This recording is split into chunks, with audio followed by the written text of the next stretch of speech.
G'day everyone and welcome back to the Voice of a Veteran podcast. I know it's been a while, but it's been worth the wait because today I have the one and only Julia Gillard, the 27th Prime Minister for Australia. She was our Prime Minister between 2010 and 2013. And since then, Julia has gone on to do a lot of very exceptional things, and reading through her bio at the moment, it's so impressive from sitting on, she was a director at Beyond Blue and is now the chair of Beyond Blue. Through to very recently, she's been appointed as the chair of Welcome, which is a global charitable foundation which supports science to solve urgent health challenges. There's a whole raft of other honours and accolades, and you come in as a briefing professor. You do so much in the space for women's leadership, and I would probably like to start first and foremost, Julia. Thank you so much for coming on and having a chat with us. How do you like to be known, or how do you like your name to be recognised these days? Oh, I'm not someone who's ever worried too much about all of that, but I should first start by saying thank you for having me on the podcast. I mean, you can shape those things a bit and then it is what it is, it is what it is. And so, intellectually, I know that people are always going to put the label around me of, Prime Minister, first female Prime Minister. That's the thing that they're going to remember about me most. I don't have an expectation that people would necessarily know all of the things that I'm doing now, though from time to time those things do bob up in the news.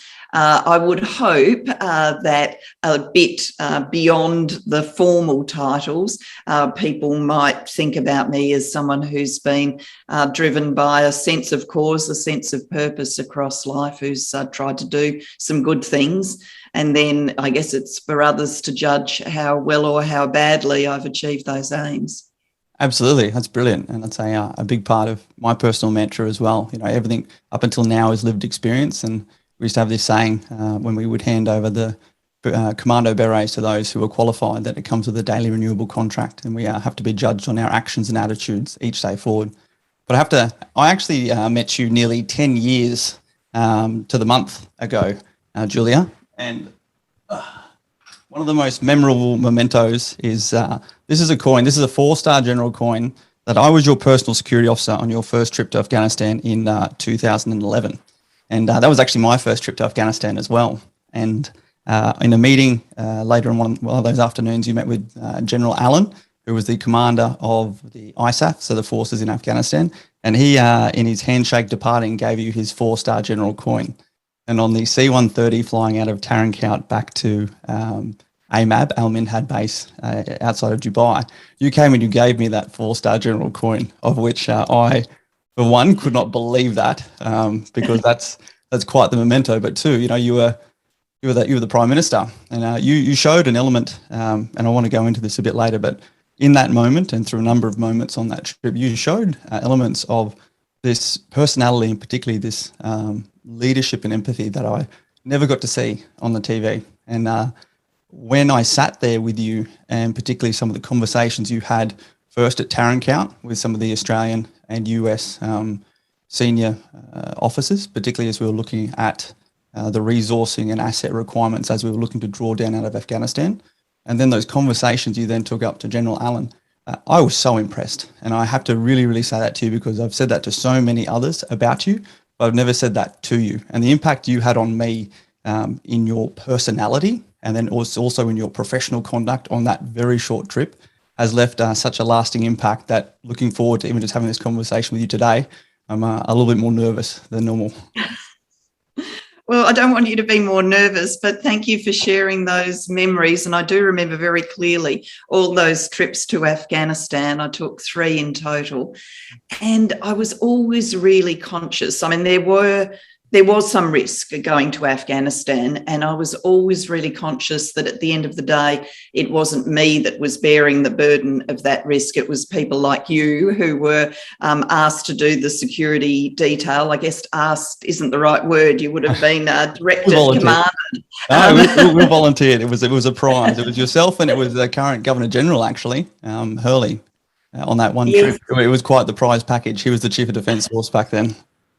Well, I'm glad you remember it as like that. I've always had this feeling that it would not have been a prize job. It would have been viewed as a risky job and potentially a difficult job because, there you are trying to get someone through. I mean, fortunately, we didn't hit any huge security concerns, but if something big had happened, your job would have been to try and get someone else through and to show a great deal of courage and bravery doing that. So I was always incredibly thankful for that, which would have been the reason that when I was handed the coin, the memento, that I would have thought it was you who deserved to have it more than me at the end of that trip. And I know how much they mean in the military. I do have a number myself from various other engagements, but I know how much they mean in the military. And so I'm glad you've still got it and that it's a very valued possession. Absolutely. It's a pride of place in the middle there. And those coins, I don't like to get held up in medals and coins and all sorts of things, but the key part for me is they carry stories like that. And that is one of my most absolute favourite stories. I also remember there's a bit of a prize place when you're flying on those C-130s. There's the cockpit chair. There's the comfortable chair up the front. And I remember all of the senior staff trying to take you up there, and you went up there and had your initial quick look, but then you came straight back down and you started, getting the others, including your staff, to go out there and have a seat. And it's that sort of servant leader characteristics that, again, resonate so strongly with someone like myself who went through, ADFA and RMC. And in my 16 years in the military, that's all you're ever taught is that sort of purpose and service and others before yourself. And I had been in and around other politicians. I'd been there for issues including a lack of hair dryers and whatnot. And to see you then put that, and there were no cameras. There was nothing to be gained other than showing your true and authentic self. And it really was very unique. And again, I don't know if you get enough praise to yourself, but that was really very impactful, particularly on a gung-ho group of young commandos. It's so fascinating to hear the conversations that came out of just how excellent you were in your role and also in your conduct personally throughout that trip. Oh, thank you. Thank you. And I mean, for me, I've always, I guess in my family home, I came from a very ordinary family, a migrant family, but there was that sense. My parents particularly had a very clear sense that you could get the measure of other people, not so much by how they conducted themselves around the powerful, but how they conducted themselves around ordinary people. So my father in particular was the sort of person who, he'd always want to have a chat with the shopkeeper, with the person at the checkout. He'd always want to interact with people in those circumstances. And he definitely had this sense that people who, treat others, if he ever saw someone in a coffee shop being rude to a waiter or something like that, he would be incredibly offended. He couldn't believe that people would conduct themselves like that, and had a real sense of how wrong it was just because you had this little modicum of power because you were the paying customer to lord it over the person who was bringing you food or your coffee. And I think that stayed with me all of my life. It shaped my attitudes. Absolutely, that great moral upbringing. And in particular, that trip you went over there, that was your first trip to visit to Afghanistan, and that came on the 29th of October. There were actually 3 Australians killed, including one of my classmates, Bryce Duffy, and your trip was the week after. And again, probably the biggest thing that does resonate with me was when you went and gave an address to the people on the ground there at the Poppies Cafe. And before then, I'd seen you on TV giving quite prepared speeches and in your official political role. And you spoke without notes, and you spoke from the heart. And I particularly remember we then got in the car afterwards, and you caught me off guard because you asked, "How was that, Heston?" And I said, "Ma'am, that was brilliant. I sort of wish we'd heard you speak like that more often." And you gave me a bit of an explanation of how a lot of the things in Parliament were very prepared speeches and things like that. But again, we saw you as a bit of a fish out of water over there with roller bags and all these sort of things. And next thing you were leading from the front, so it was really, really brilliant to see, and really brilliant to see that personality shine through. And you can definitely tell it came from a brilliant moral upbringing. It wasn't put on; it was actually the authentic you. So anyway, what I would like to do, Julia, is you've mentioned beforehand a bit of your upbringing. I'd really like to speak in this podcast about the key transitions in life. So the whole reason why I stepped up Voice of a Veteran and this podcast is the mental health and suicide crisis been going on in the veteran community. But in particular, the crisis for me is whenever anyone isn't able to achieve their true potential. That then comes with mental health decline, that comes with external and internal factors. And in my own journey, I found so much of what was holding me back ended up being myself. But in particular, speaking to someone like yourself who's been through such huge transitions in your life, transitioning into politics, being the first female Prime Minister, and then leaving politics and life since then, I'm really, really keen to talk to you about a few of those things. Like we said before, that sort of real sense of purpose and starting with that sort of reason why you wanted to enter into politics. Yeah, I mean, for me, it wasn't a blinding flash of light. I get asked about why I went into politics a fair bit, and I wish I had some dramatic story of, there was one moment when the vision came to me, but unfortunately, it's not like that. It's, more a step and then a step and then a step. And so, I was interested in current affairs in politics because they were discussed in my family home.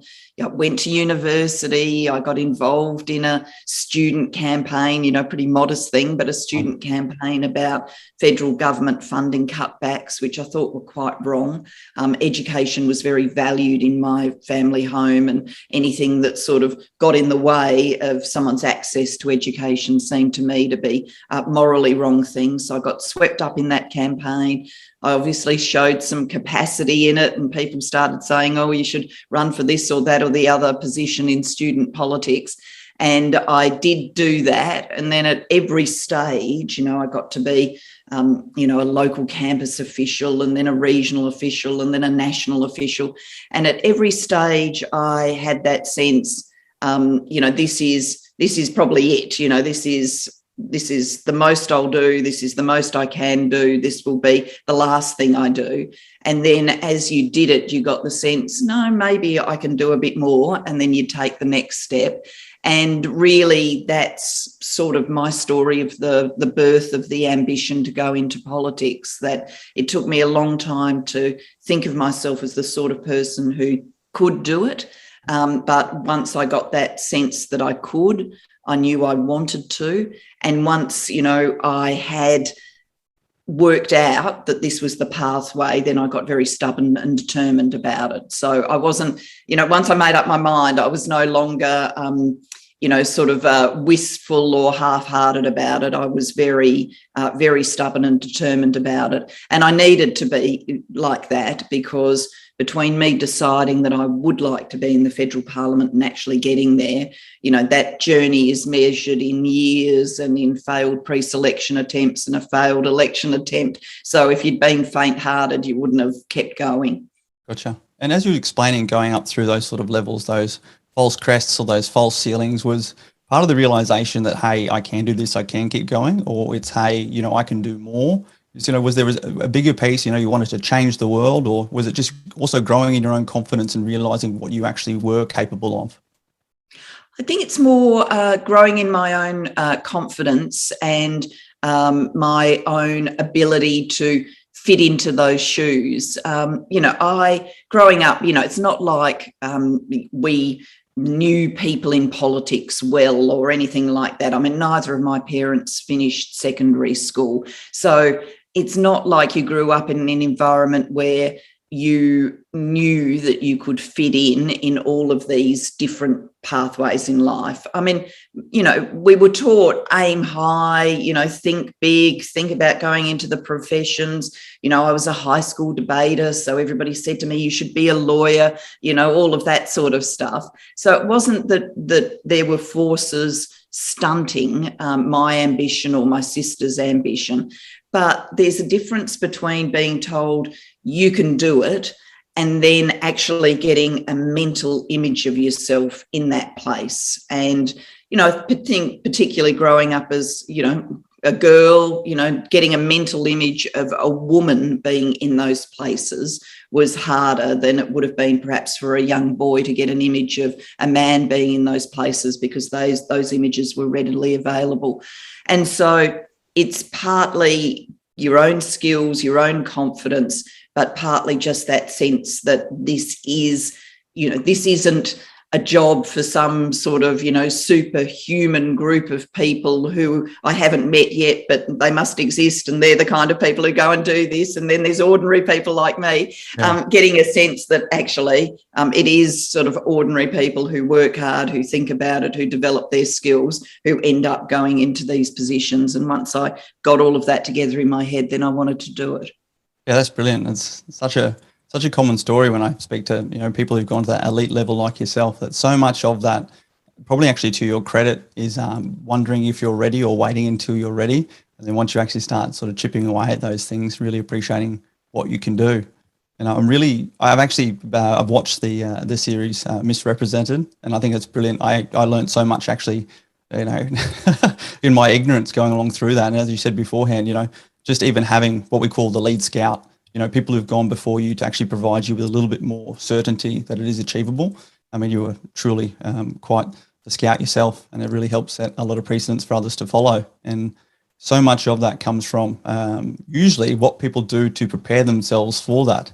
And I find this, particularly as we talk about you becoming the Prime Minister of our country, and another podcast I did with another politician, the statement was, you don't need to be qualified to be a politician. It's one of the only jobs in the country you don't need to be qualified. But there's so much that goes into a person and a professional to be able to perform to that elite level. So I'm so interested in your own personal and professional preparation to become essentially the Prime Minister of our country. Yeah, once again, I think that's a journey in stages. And so, if you'd asked me when I was going into the federal parliament, what's the thing you'd like to achieve when you were here? I would have said, look, if I could get to be a minister for education or a minister for workplace relations in a Labor government, that would be fantastic. That would be a dream come true. So I did go in with an ambition about being a government minister. But, firstly, I was just delighted to be there. I'd fought hard to come through for pre-selections. I'd run for the election for the seat of Lawler. So you're practicing all your skills about community outreach and campaigning and understanding the issues that are on people's minds and thinking about the policy solutions that might make a difference. I'd worked as a high-level political staffer. I was John Brumby's chief of staff when he was leader of the opposition in Victoria, so that had helped my skill base. So by the time I got in there, I felt ready, but there was still lots of things to learn about Parliament. You can watch it from the outside, but to be on the parliamentary floor in question time, in debates, getting familiar with parliamentary committees, with what the Labor caucus does, all of that was a big learning experience. And so I spent that first parliamentary term sort of drinking it all in. And then by the time of the second parliamentary term, thought, I was ready to take the step into the shadow ministry. We were still in opposition. And I fortunately did get an opportunity to do that because the leader, Simon Crean, was very interested in renewal and new people coming forward. And so you learn to do that. And I got ever more senior portfolios as we were in opposition, ultimately leading opposition business, which means you lead the parliamentary tactics. And then I was deputy opposition leader before the 2007 election. So you go through all of that. And then, to use your terminology, there's another crest, and the next crest is, getting to be familiar with what it's like to be a government minister and to actually have levers of power in your hand. And I did have that experience as Deputy Prime Minister. I had a number of experiences acting as Prime Minister whilst Kevin went to do overseas work. And so by the time I became Prime Minister, whilst it was still a jump, it wasn't a jump from the ground to the mountaintop. You'd already been sort of, getting your way up there. Gotcha. So there's a lot of on-the-job training. I'm just intrigued. Is there any actual formalised training along the way? Because I've only had some brief insights this last year, and every politician essentially has their own small team of staff, so they're seen as a small team leadership role. Through to ministers have their growing staff, and then as you go up and up and up, that team gets bigger. So there's a lot of that on-the-job training which can only sort of get from within the politics itself, but there's also this sort of leadership role and this management role. I'm sort of intrigued to see, you've obviously learned a lot of that along the way, and you speak a lot to that very eloquently and very in depth. And I've listened to a lot of that at the moment. I'm just sort of intrigued as to, is that all just through your own lived experience, or did you do professional leadership study along the way? Did the party develop you in that way? There is surprisingly little formal training, actually far too little. Yeah. Look, I can't hand on heart say it's still definitely like this, because there may have been some things introduced since I've left the Parliament that I'm not aware of. But just for you leading up to being Prime Minister, yeah. Yeah, surprisingly little. No, the party did. I mean, the party did media training and things like that to help you. So as a candidate and then as a new backbencher, there are training things that are done. So the party did some candidate training, some media training, but that was really about you as a politician and how you interacted with the world and your community.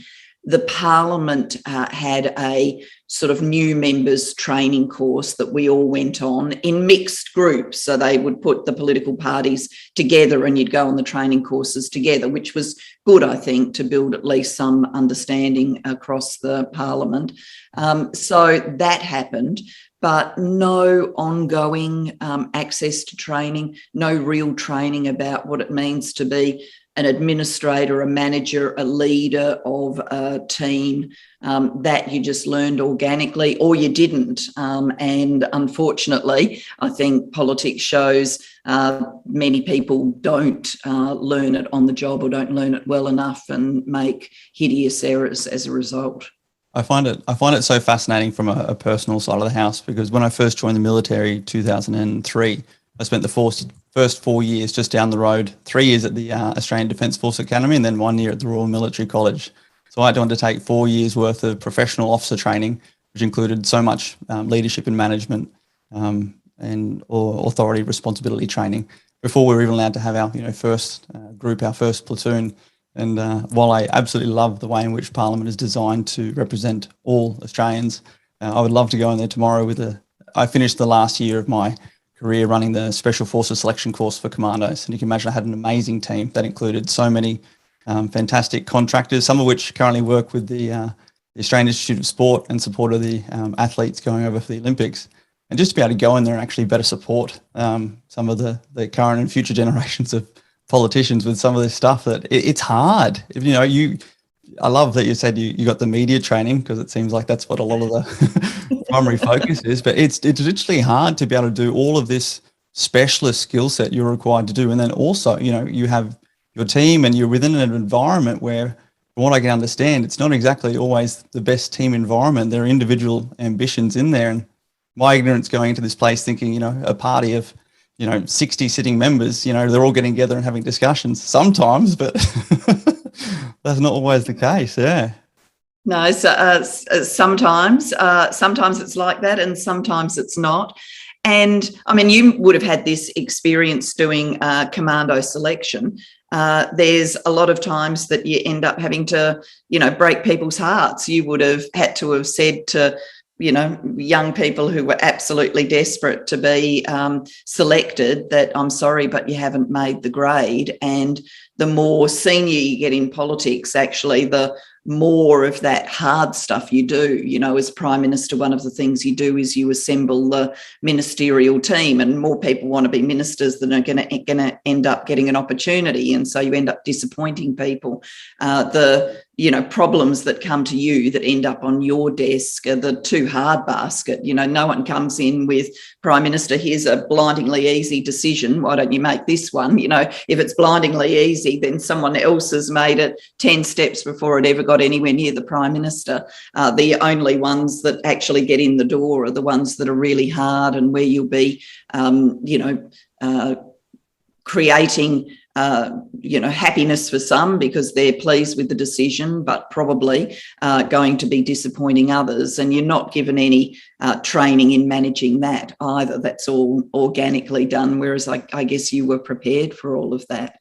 Yeah, absolutely. Came through quite the professional system. And that's where I really do actually sympathise with just actually appreciating how difficult that is. And I'm very keen to sort of touch on and better understand if it was a consideration of yourself, like your own support network, but mental health and awareness of mental health. I like to call it mental fitness, like I'll call this session with you here today is actually my mental fitness session. I think we save these things up too much, but what we don't realize is just like exercising or doing push-ups, our mental health is real and needs to be supported and addressed. And I'm very keen, particularly during that situation where you're learning so much on the go, you're promoting up the ranks in authority and responsibility and all these other interesting dynamics.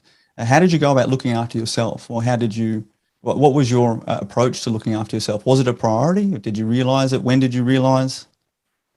Yeah, I did realise that it had to be a priority, in that first parliamentary term. So, you're the bright-eyed new backbencher and you want to do everything and you want to go to everything in your electorate and you want to volunteer for every committee and you want to run around the nation doing all of the things associated with the committee. And then you'd, look down at your diary and realise that you'd worked, 40, 50 days straight.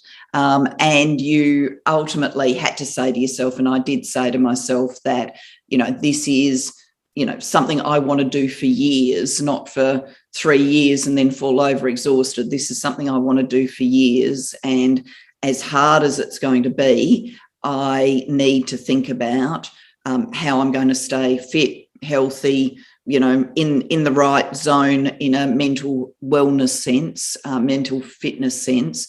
To do my best at this. And I think for me, some of that was intuitive. I think, even measuring this journey, I first went into Parliament in the, 1990s, the late 1990s. The dialogue between now and then about mental health has just, exploded. There are so many resources around now that you could pull into this sort of personal setting of how you're going to live, which weren't available then. So it was a more intuitive process.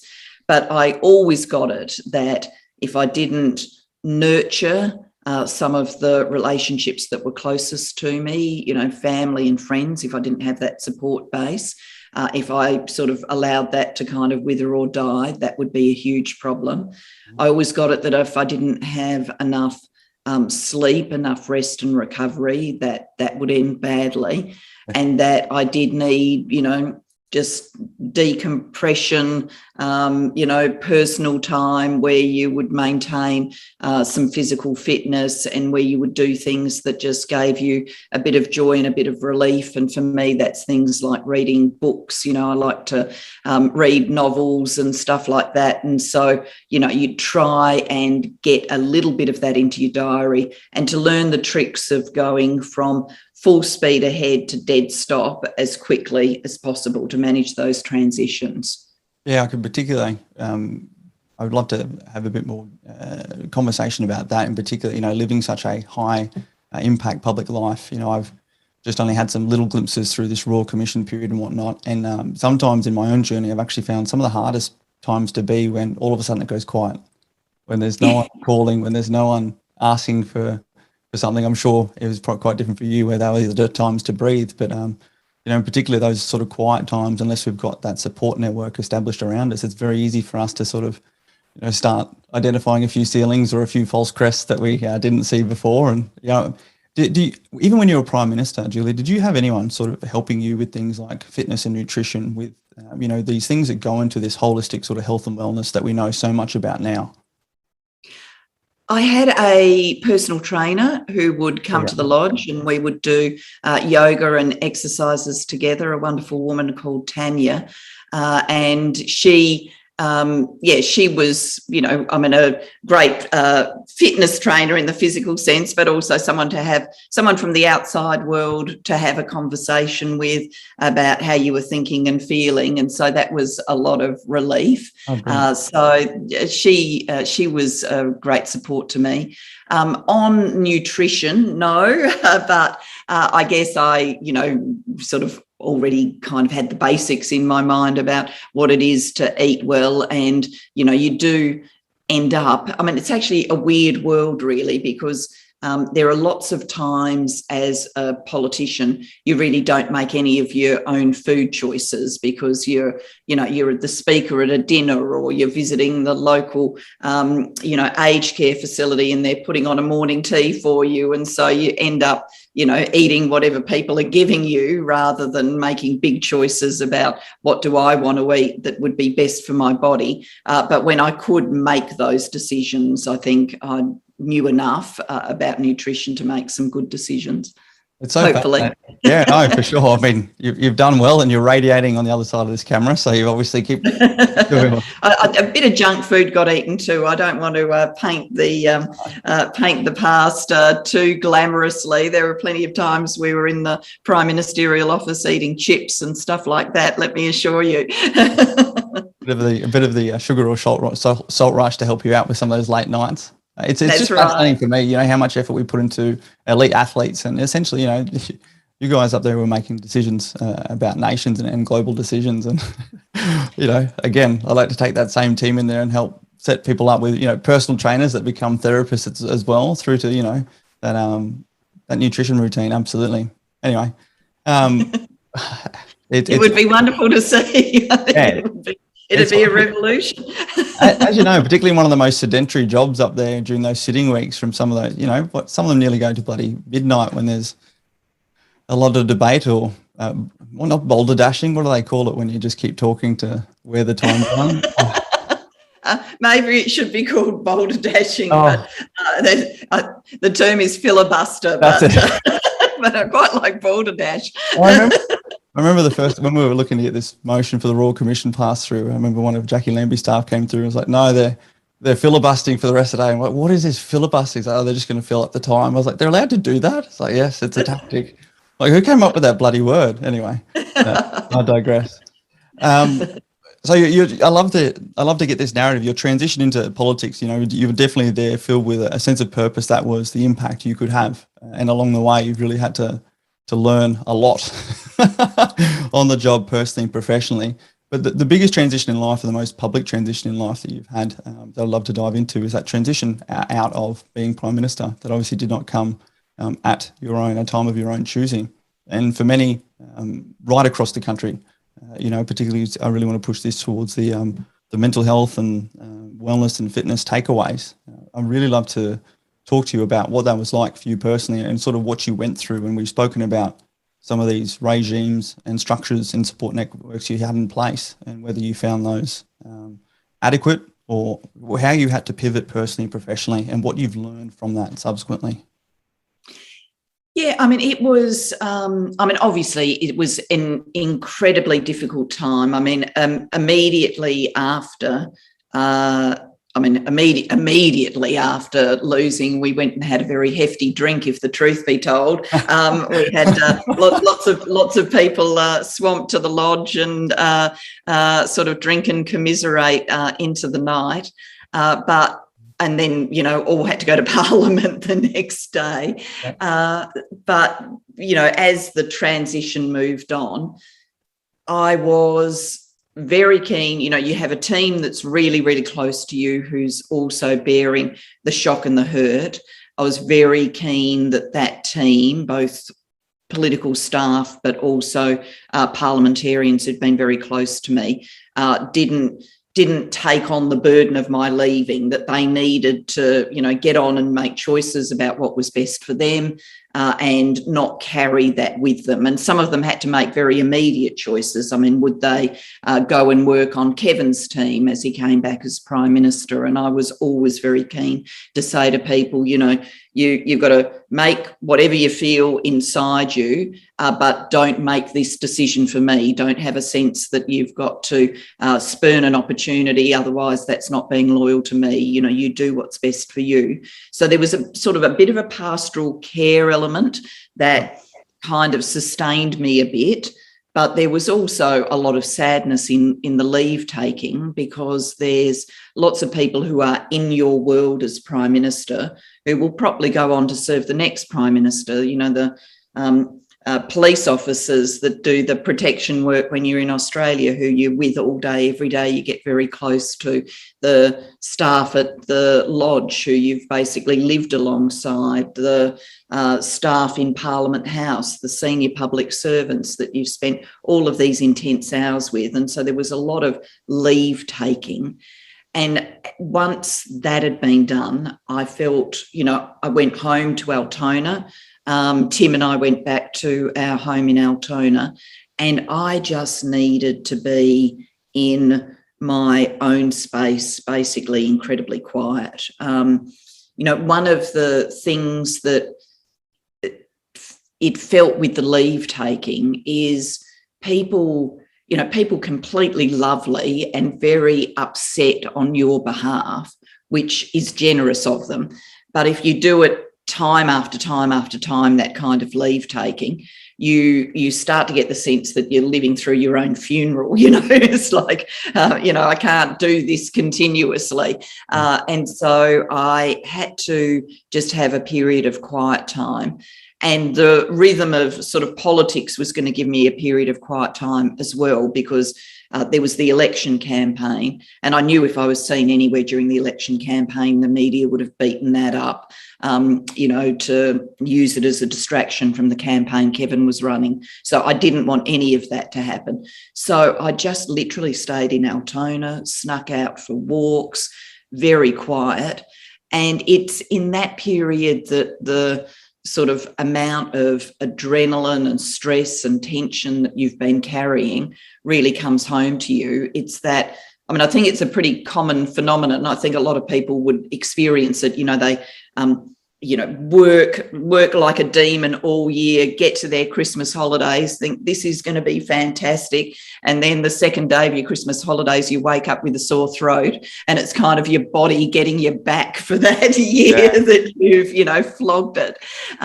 Well, I had that sort of times 1,000. So honestly, I think every day of those, weeks, I would have woken up saying to myself, oh, my shoulder hurts. Oh, my throat's a bit sore. Oh, I feel like I've got a bit of a headache. It was just like the physical outworking of the tension. It was incredible, really. And so, you needed to physically recover, and then you needed to sort of psychologically recover. And for me, that was, I needed absolute quiet.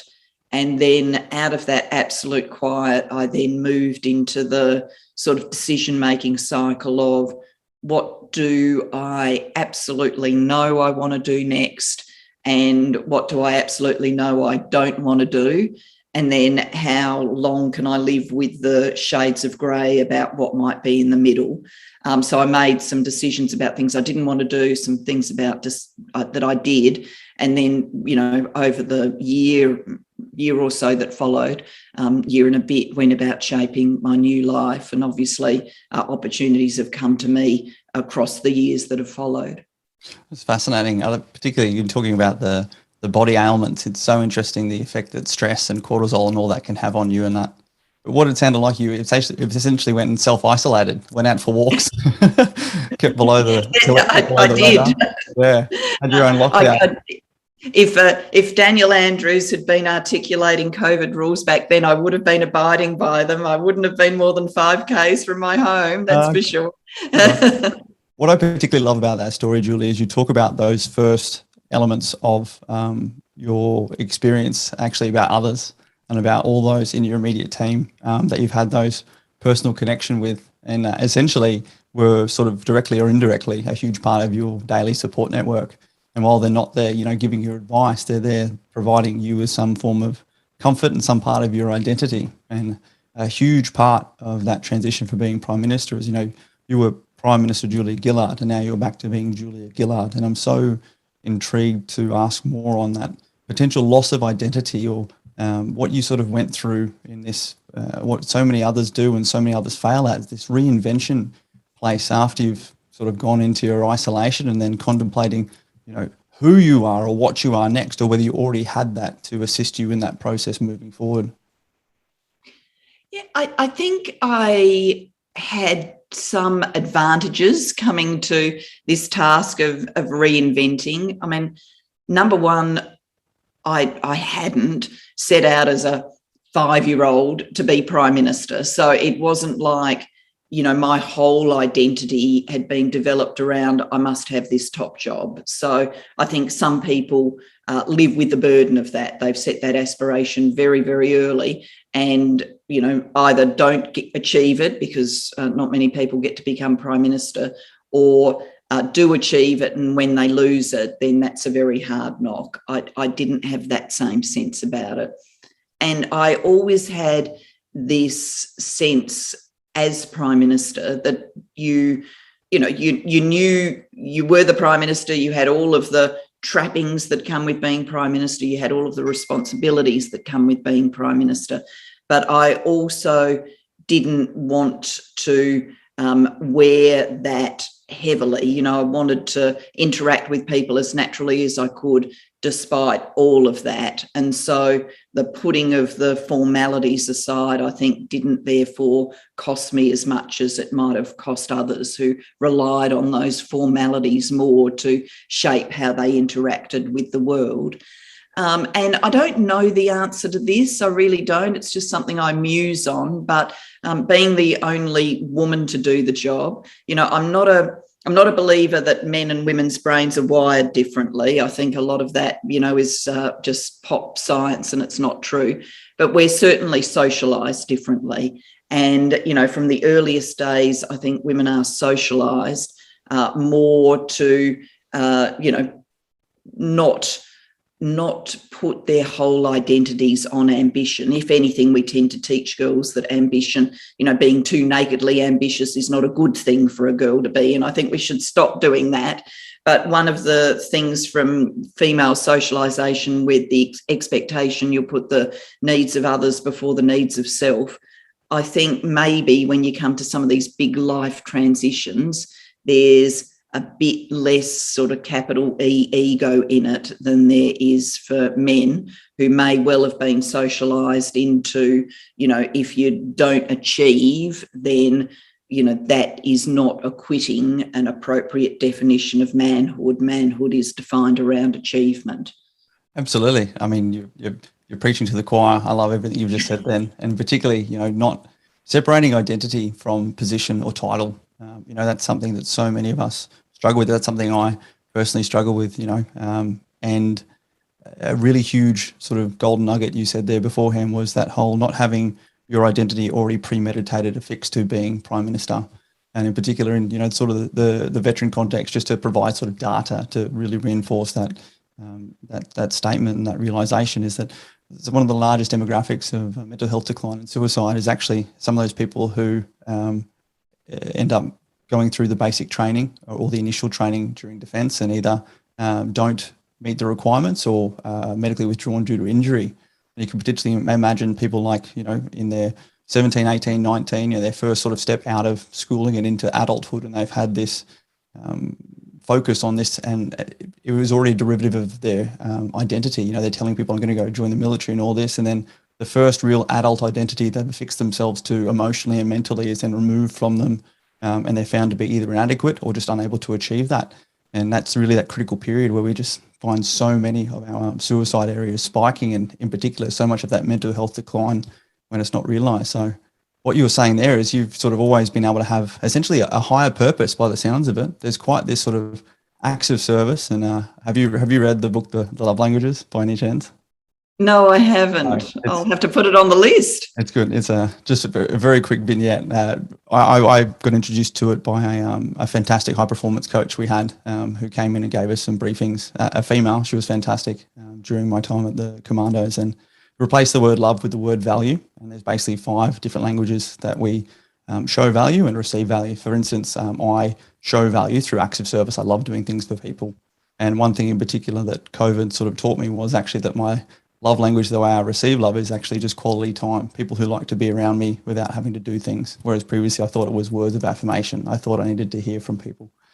But sort of really what you've demonstrated there is first and foremost, you really show and feel value through what you can do for others in particular, but also not being wedded to only being able to do that based on a position or a profile or a title that you had. And I think that's really bears itself in exactly what you're doing now. Like I said, there's a couple of paragraphs on my screen of all the ways you've gone on to still achieve amazing things. And in particular, this is why I find your position so fascinating, because I have spoken to others who have gone from elite level of support, so elite levels of sport, elite levels of corporate, elite levels of politics themselves, and sort of find themselves still looking back and wishing and wondering what was and wanting to get back in the game, whereas you've still gone on to make your impact and make a change on the world. So in particular, it's so fascinating how you've gone on to do that and where that sort of mental resolve and purpose came from, and where in particular that community around you, where that changed, what those sort of the building blocks were that you could give advice to those listening to this, going through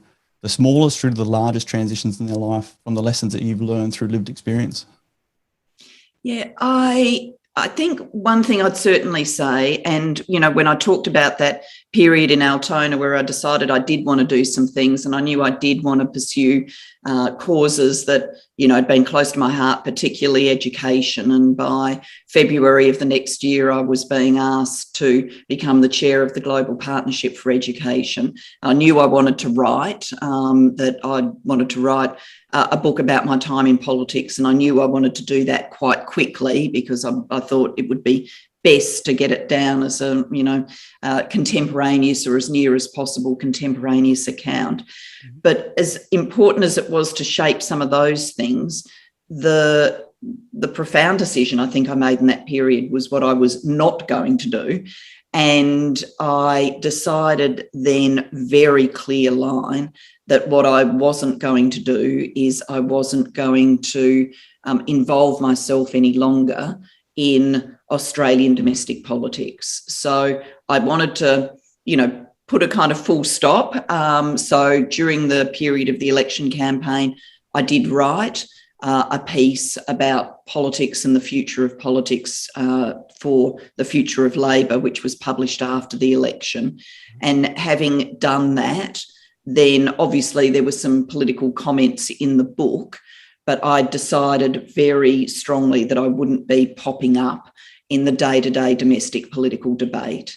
And I made that decision because I thought it was right for my political party not to have a sort of former Prime Minister looming up, you know, saying you should be doing X or Y or Z. That was for the people who were in the seats, you know, holding the responsibilities at that moment, you know, so for Albo and the team now. But I also knew it would be better for me that you put in a kind of clean break with the past. Yep. And one of the things that informed that choice for me is when I was a lawyer all those years ago, I used to do employment law, and you would literally have people come in with, you know, folders and booklets that they'd written that they were carrying. They'd stagger into your office, you know, put it on your desk and say, oh, look, you know, I had this big employment dispute. It started 15 years ago and it was really unfair. And then they'd tell you about it. And maybe it had been really unfair, but, you know, often things aren't fixable, even with legal solutions. There wasn't a legal solution, and they'd spent the 15 years obsessing about it. And you were there to give them legal advice, but what you really wanted to say was, you know what you should do? You should take that, take it home, put it, you know, make a little fire outside, burn it, and, you know, obviously safely, burn it all and just put it out of your head and get on with the rest of your life, because you could be obsessing about this for the next 30 or 40 years, or you could go on and happily live the next bit of your life. And so I guess in that quiet time, you know, you end up sort of staring at these things and staring at what you've told others. And it was time to take some of my own advice. And so that has been a lot better for me to just, you know, I do reflect back personally, but I don't get out there in the public domain. And that means that I look at what I'm doing now and I look ahead. Yeah, well, as you would know, a lot of that comes from that trauma, like you explained, that gentleman. You could imagine the amount of, you know, even Vietnam veterans through to veterans much older than me who've carried these traumas through them to now. And you have to go back and sort of dig these up and go through that grieving process. And it's so fascinating that you have, gone forward with such dignity. And I really do respect your decision to not be popping up, as you say. Whereas at the same time, even watching you on that documentary and hearing how articulate you are and seeing your work around the place, it's not like you're deliberately being silent. You're just really focusing on, what you can do, what only you can do right here and now. And do you still? We have this saying of, I know myself, looking back at how some of the younger officers and all this are trained these days, I find it very hard sitting on the sideline. I find it very hard going from being a player to sitting on the sideline. And that's not like, I can do it better. Sometimes you just want to get there and help. And, that sometimes the hardest part is, like you said, identifying what you're not going to do as opposed to what you want to do. And how did you deal with that personally? Yeah, I look, there are sometimes I'd have to say I'm wandering around muttering. Good. I'll see something on TV and I'll be muttering to myself about what the government should be doing or what the Labor opposition should be doing. So yes, that does happen. But I don't take my muttering apart from people obviously looking at me oddly if you're talking to yourself. But I don't take that. Yeah, I don't take it further. And I'm still in contact with political colleagues, but I work on the basis, they know where I am. If they want to pick my brains, they want some advice, they've got the phone number, they'll pick up the phone.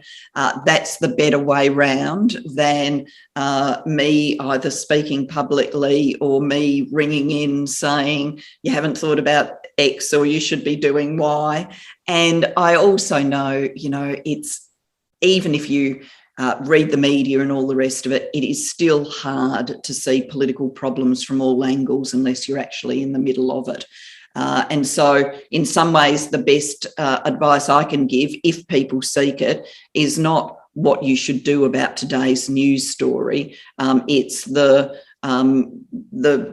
perspective that comes with being, 20 steps back, 30 steps back, so you've still got the political analytical skills, but you're not right in the middle of it. And sometimes that enables you to see the bigger picture in a way that it's harder for the day-to-day professionals who are right in the mix of it. And so if people ring me, that's the kind of conversation I tend to have. That's brilliant. Very hard to step out of that anxiety circle these days, isn't it? And actually get a bit of perspective. What is your purpose these days, Julia? What drives you and what is driving you tomorrow? Well, I think I'm still a cause-driven person. So my causes continue to be mental health, of course, with Beyond Blue, still very driven by what I would call the politics of opportunity, that artificial things, discriminatory things do not hold people back. And that is what has informed my work in education and my work on women's leadership. And in this world where we can have odd debates about whether you can pick your own facts, and we're having some of those debates in the context of the pandemic, I'm very attracted to what I'm doing now at Wellcome, which is being an advocate for science and the role it can play in informing how we make decisions to solve some of the biggest problems in our world. And Wellcome's strategy is about discovery science, but it's also about infectious diseases, mental health and climate change. And if you had to band together, three big issues of our age, then I think they're the three big ones for right now. And of course, they're interrelated, mental health, infectious diseases, the pandemic, all of these things go hand in hand. Absolutely. You don't like picking up small causes, do you? No, still doing things that I'm passionate about. And look, I like to write, and that explains why I did the book last year on women and leadership. And I don't have any contemporary plans to write, but I'm not ruling it out for the future either. I might write again. Gotcha, good. What about your own support network? Outside of causes and outside of I know as well how great writing can be. And, I'm still yet to read all of your work, but it's on the list. I'm sorry. I'm the worst reader in the world for concentration. But what do you do as far as your own personal routine outside of, again, profession and causes, and also the support network you have around you, and how that sort of changes and transitions still, or is it firmly set?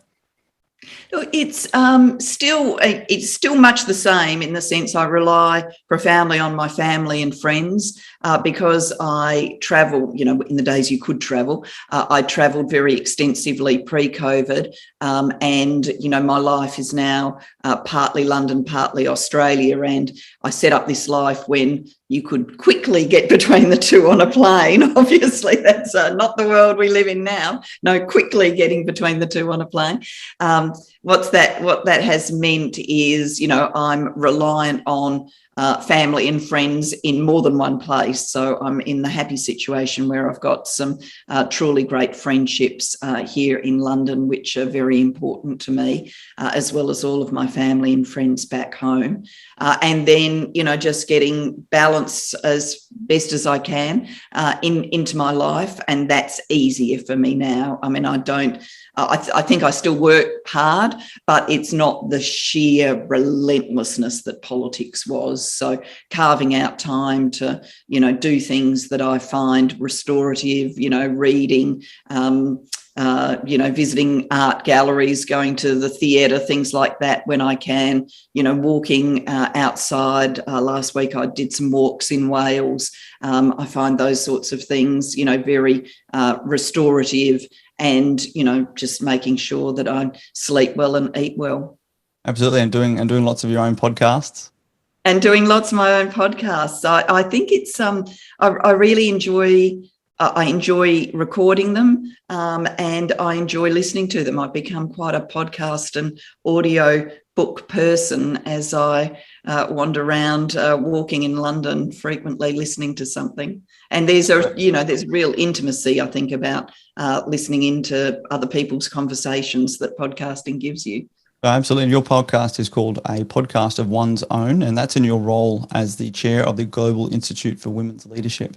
And again, I would highly recommend that to anyone listening. Someone who's been professionally trained and educated and continuously in leadership. There's the first rule of leadership is you're never too old to learn. There's never enough that you can't learn. And it's been really fascinating hearing that. And even doing some of these podcasts myself, just the conversations you have and some of the information that you're able to communicate or even realize that's in there, just having these conversations. I'm really, really impressed. And I could just imagine how much some of that, and even just some of the frank and open and authentic conversations you're having on your podcast is brilliant. A lot of people would expect someone to be, sort of that air of authority, or at least trying to maintain some form of, I don't know, inauthenticity, I call it. I don't know why people try and do it, but you really get in there for some of those conversations. So I really commend you on that, and encourage others who are listening to this to have a listen to it. A podcast of one's own.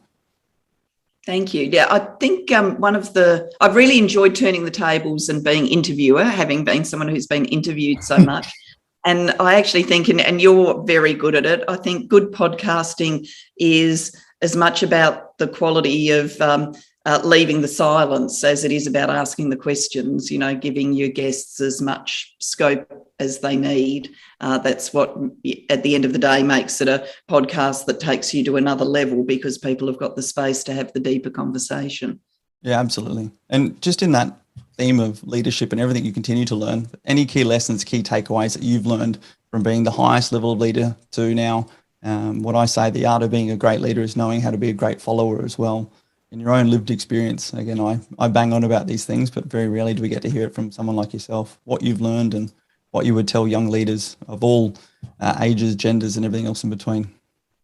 Yeah, I think even from my earliest days, I knew that being clear about your own sense of purpose was a key, that, in a crowded, contested world where things press in on you, unless you were very clear about your true north, you'd get buffeted off course very easily. So I talk to young people about that, about their sense of purpose, about developing it, not just intuiting it, but actually getting out a sheet of paper, writing it down, polishing it, so that you've really got clarity around what's driving you. What became increasingly clear to me across the journey is how much of a sense of self you've got to have. You've got to know a lot about yourself, your strengths and weaknesses, but you've also got to be, prepared to listen to constructive criticism from others, but not take all of it on board if it's just kind of flibbity gibbet stuff. And obviously politics. We're gonna take that flibbity gibbet. I like that. Good. Flibbity gibbet. Yeah. A lot of politics brings you the flibbity gibbet stuff. Okay.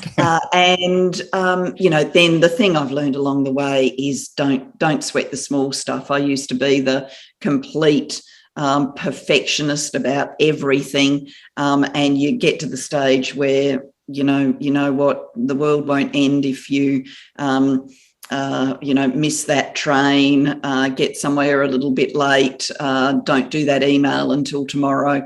You can give yourself a little bit of respite when you need. You're right. Very, very great words. Thank you for that. Particularly, so much of that comes down to this, people harp on about authenticity and vulnerability, and particularly that, sense of self, understanding who you really are, and not being able to be so impacted by what others think. Where did that come from for you? Look, I think it's more in the zone of a muscle rather than an inherent trait. I think I was someone who, in my earliest days, if I go back to school and that kind of stuff, would have been very, very sensitive to the criticism of others. And then, as I moved into this more publicly exposed world, you did have to get, people talk about it as a thicker skin, but I think it's actually more discernment about what matters and you really need to listen to and could make a big impact and is a criticism with truth at its heart versus what's sort of capricious and cruel and you just can't let get in your head. Yeah, absolutely. Actually appreciating, first and foremost, knowing what the truth is inside you. So it's not a thicker skin, it's sort of that water off a duck's back, isn't it? Yes, that's right. That's right. Water off a duck's back, I think, is right. You just you can't. And you don't have to be that publicly exposed these days for to see really bad things about yourself. Lots of people would see that on social media.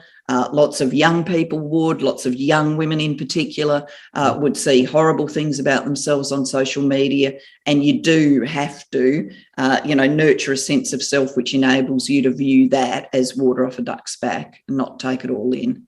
Absolutely. The social media piece, I have this sort of saying, it's just this entire element for inauthenticity to creep in. We compare ourselves to our last post, to our last stories, much like some people compare themselves to their last position or their last title. It's so easy to build that daily inauthenticity, but it's just brilliant here sitting and talking to you and hearing that inner radiance that you definitely know, your sense of self, and particularly your work now with Beyond Blue. I'd love to hear more about that and particularly how that's impacted you and how you continue to look at mental health and the importance in this space and in every Australian space, because I really feel that the true pandemic we're about to face is the mental health decline.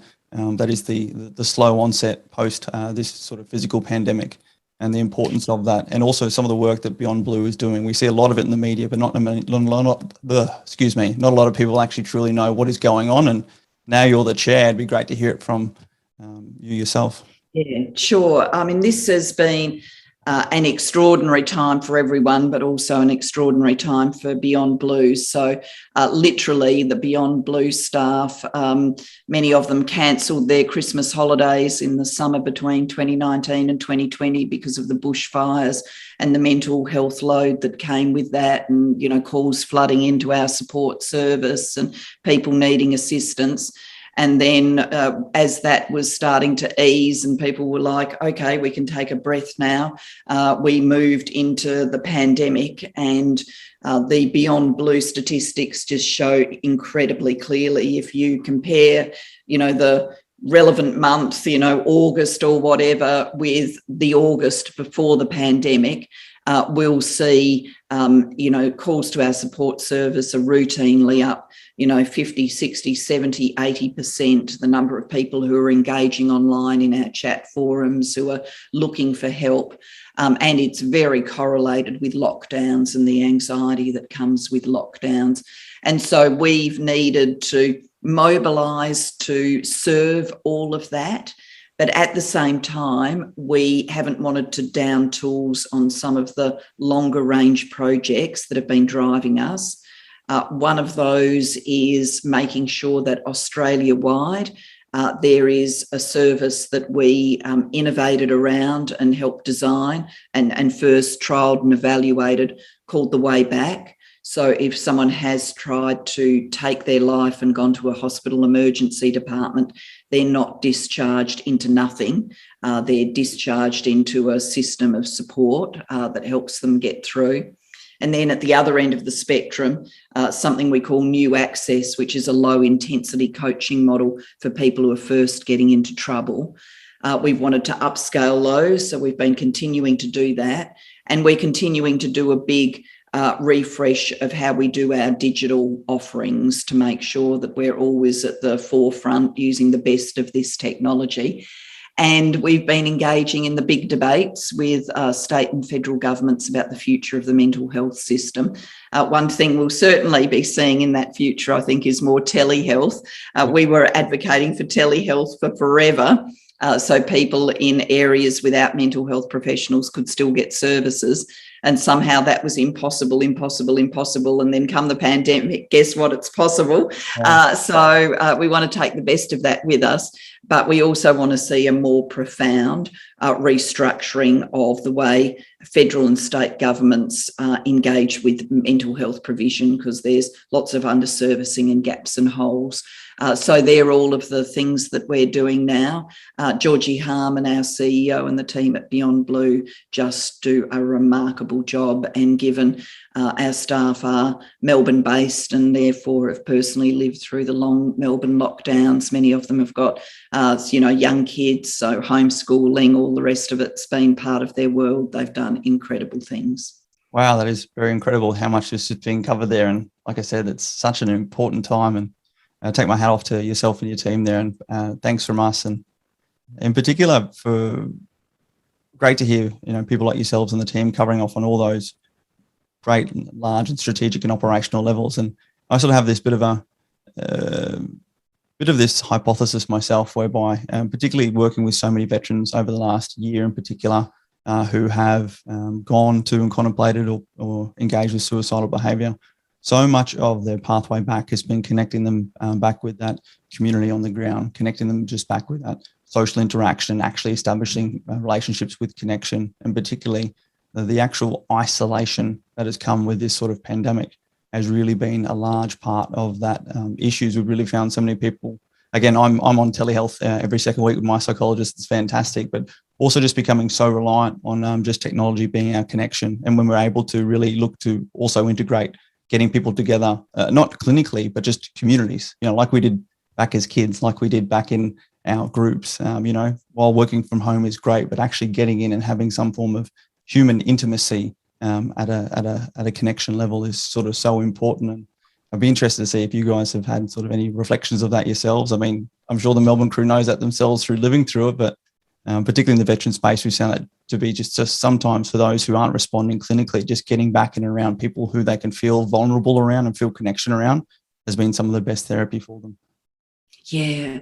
I mean, one of the things we talk about a lot at Beyond Blue is how we think about the mental health workforce. And I think most people would think to themselves, mental health workforce, that'd be psychiatrists and psychologists and psychiatric nurses.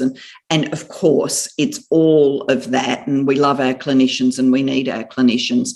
But increasingly, it's clear that people are looking for new and different supports. So the importance of peer-to-peer coaching and mentoring, particularly access to someone with lived experience, who's been through it themselves, that can just mean so much to people. And we're thinking about how, Australia could restructure its mental health workforce so that more of that was available for people. So you got access to the right person at the right time, but the right person at the right time might not be a clinician. So I agree with you on all of that. I think that sense of connection, yes, there's the, friends, family, But in terms of talking through these issues, it may well be someone that you access who's been through it. And the Beyond Blue website does offer peer support services, peer chats that I think people find very supportive, and the evidence shows that they do make a difference to people. Oh, brilliant. Well, I'm very happy to know that you're at the head there with all these causes going on, but none of them more relevant than they've ever been right here and right now. And I thank you for your work, and I thank you for really taking the time to let us know what you and the team are up to, and we look forward to sort of watching more of that. And will you be returning to Australia in the near future when you can to continue that work? I'm certainly hoping to. I'm very much hoping to get back later in the year. I want to be back to see the Beyond Blue team, obviously, but more than anything else, I want to be back to see family. So fingers crossed that's all works. This is an unpredictable world, so it pays to just think about it as it comes and do what you can, but I am intending to come back later in the year. Oh, brilliant. Well, Jill, I know you're a very busy lady, and I would really like to thank you personally and professionally for coming on here and having these conversations and just being so authentic and so articulate, and also just so insightful in so much of what you've provided to us today.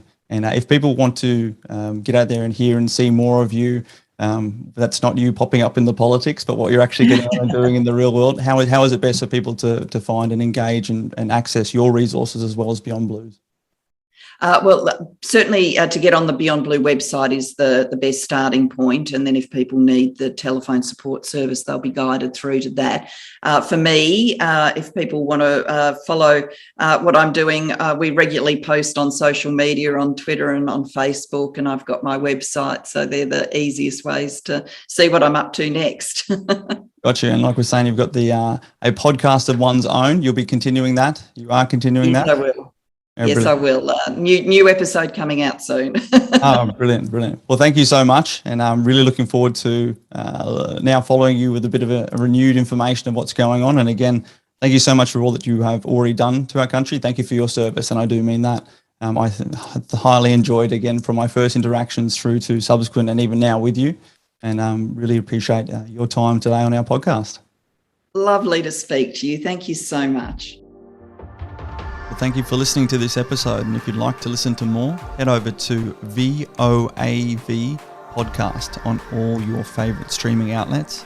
If you'd like to watch more of these episodes, including this one when it's released, head over to the Voice of a Veteran account on YouTube. That is simply Voice of a Veteran on YouTube. For those who would like to follow more on current veteran issues and particularly supporting our veterans, head over to vsf.org.au, vsf.org.au, and that is our website now with resources supporting all veterans and family members. And if you would like to know more or get in contact with myself, please feel free to head to hestonrussell.com or find me on social media. Thanks again and take care.